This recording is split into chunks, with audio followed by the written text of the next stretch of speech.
Some people feel like the world as we know it is coming to an end. As a highly infectious and moderately deadly virus is on the loose, many services have come to a halt, most of the world's population has been ordered to stay at home, and we've run out of toilet paper. But the world has seen worse. Diseases and pests are known for running amok in ecosystems, proliferating and leaving behind a trail of wreckage.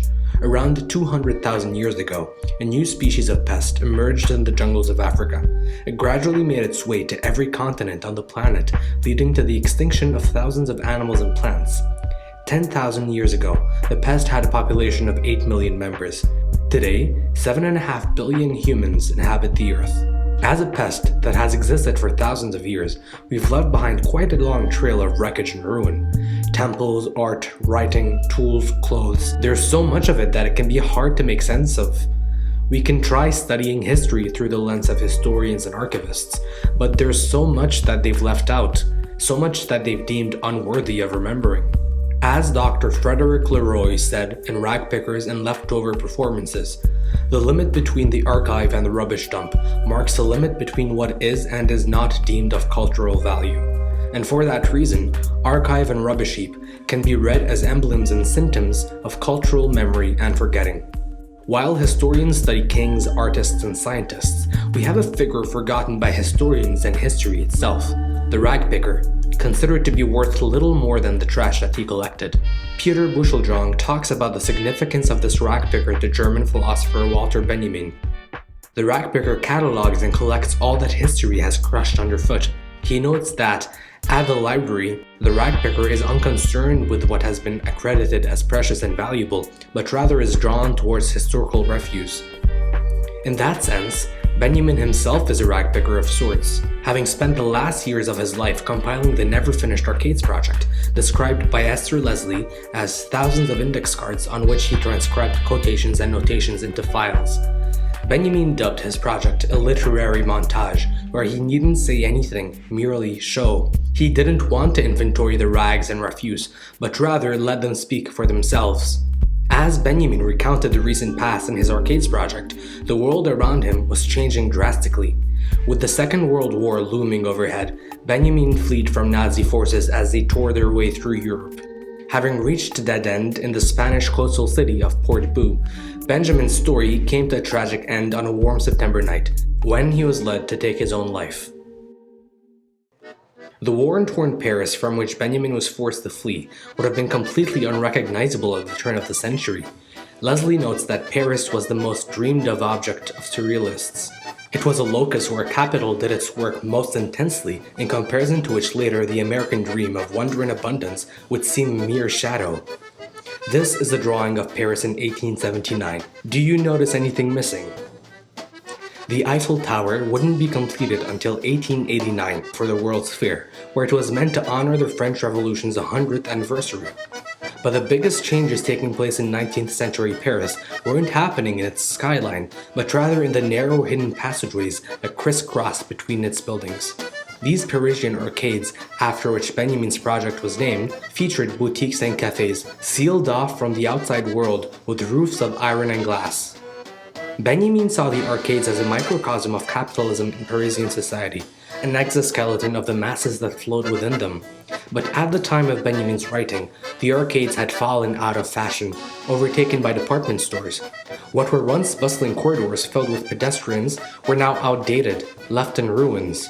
It can be hard to picture a formerly booming social landscape falling into obscurity, but the best part is we don't really need to do a whole lot of imagining.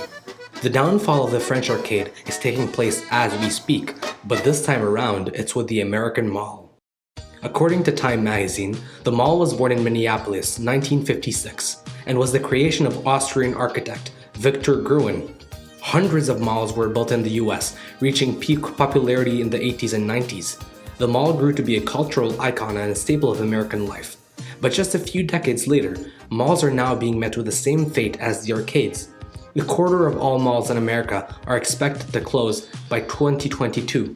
In a way, it is only now that we can really begin to understand what the American mall really means. Benjamin said that it is possible to discern more about a great building from its plans or ruins than from the completed construct itself. And now that there are hundreds of dead malls decaying around the US, people have started going around to explore them. In an interview with Time magazine, YouTuber and dead mall explorer Dan Bell said that when you go into a dead mall, it's like a shock and awe at the same time. He compares it to watching the Titanic sink. Malls, like Benjamin's arcades, are monads. Leslie describes a monad as an object blasted free of time for the purposes of analysis. It is concentrated time. Prehistory, the present, and post-history are crushed together there. It is a good site for investigation into modernity. It is an important moment of the past that can explain the present and the possibilities of the future. The malls, which once promised a good time with friends at the food court and the latest fashion at chain stores, are now decaying and falling apart. They're an emblem of a time where both shoppers and business owners alike saw a long and prosperous future ahead. A future that never came to be. Leslie writes that the dream of 19th century abundance has shifted to anticipation of the catastrophe. The optical bedazzlements of the 19th century, new gas lighting, new color dyes, new modes of harnessing energy, turned into the colorful infernos of the First World War and then intensify into the holocaustic fire terror of the Second World War. The shift from the 19th to the 20th century was eerily echoed as the 20th century gave way to the 21st. The bright and colorful 90s concluded with the 2000s, a decade stained with disastrous events from 9/11 to the 2008 recession. Had life continued to go on as it did, the malls now dead and empty would still be full of life. But that's not how history played out. We look back now with the benefit of hindsight, and it's almost hard to feel nostalgic. Even if we were to go back in time, history would play out exactly as it did. We reminisce not just for a past that was, but rather a future that could have been. This philosophy of interpreting historical refuse is shared by Professor of Media Svetlana Boym in her essay Ruinophilia, Appreciation of Ruins. Boym writes that ruins make us think of the past that could have been and the future that never took place, tantalizing us with utopian dreams of escaping the irreversibility of time. Speaking of the irreversibility of time, it now seems that in the 21st century, ruins themselves are becoming a thing of the past. Boym highlights that in our increasingly digital age, ruins appear to be an endangered species. This led me to think about a different kind of ruin, a new type, built not of stone and cement, but out of lines of code. In 1999, 2 decades ago, the third most popular website in the world was called GeoCities, with over 38 million pages. A video from the YouTube channel Quartz described GeoCities as an early social media platform, but more personalized. It was bought by Yahoo, and about a decade later, in 2009, they decided to shut it down. When Yahoo pulled the plug, tens of millions of pages, blogs, diaries, and personal profiles were going to be forever lost. But that's not what happened. A group of digital archivists jumped in at the last moment and backed it all up on a computer.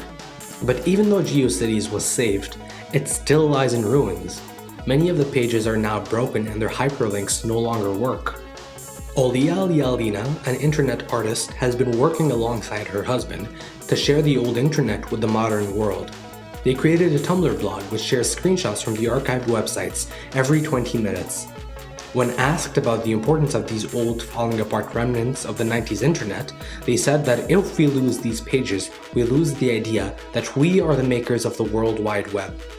Nowadays, the internet is a very different place from what it once was. It's clean, sterile, and uniform, dominated by a small handful of media giants. We as users are no longer free to customize and play around with it. Lialina remembers that in the past, people weren't just posting something. With their web pages, they were creating the medium, creating the World Wide Web. Social media pages now shape everything that we post. Twitter determines how many characters we can type, Instagram dictates the aspect ratio of our visuals, and the Facebook algorithm shapes the content that we see. Let's go back to Boym. She said that the ruins of modernity, as viewed from a 21st century perspective, point at possible futures that never came to be. But those futures do not necessarily inspire restorative nostalgia. Instead, they make us aware of the vagaries of progressive vision as such.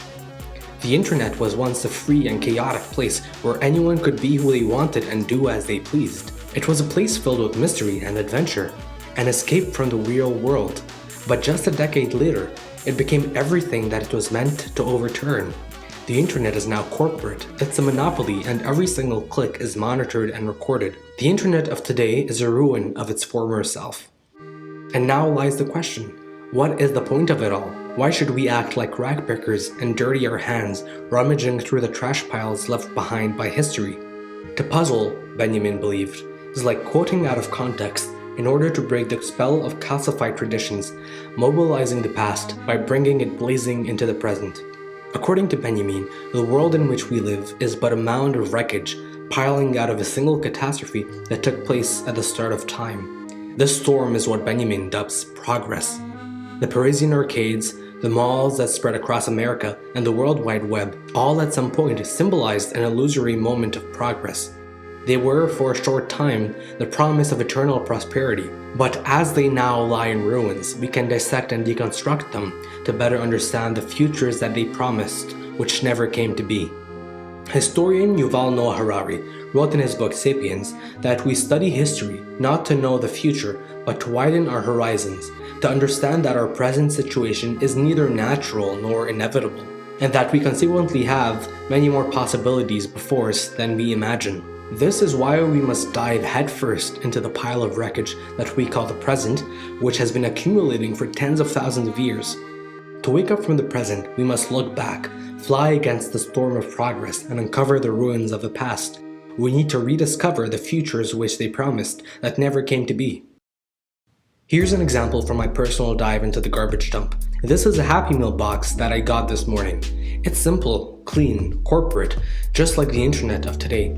Compare this to these old McDonald's Happy Meal bags I found at a flea market. They're colorful and filled with games. They symbolize a time when fast food could be a fun experience for kids, before we came to realize that the reason the food was quick, cheap, and tasty was that it was filled with chemicals that led to cancer and obesity. But this wasn't the future that these kids were promised back in the 90s as they munched on McNuggets and fries. Once upon a time, the future was not quite yet the present. It was a more optimistic place filled with dreams that would never come to fruition.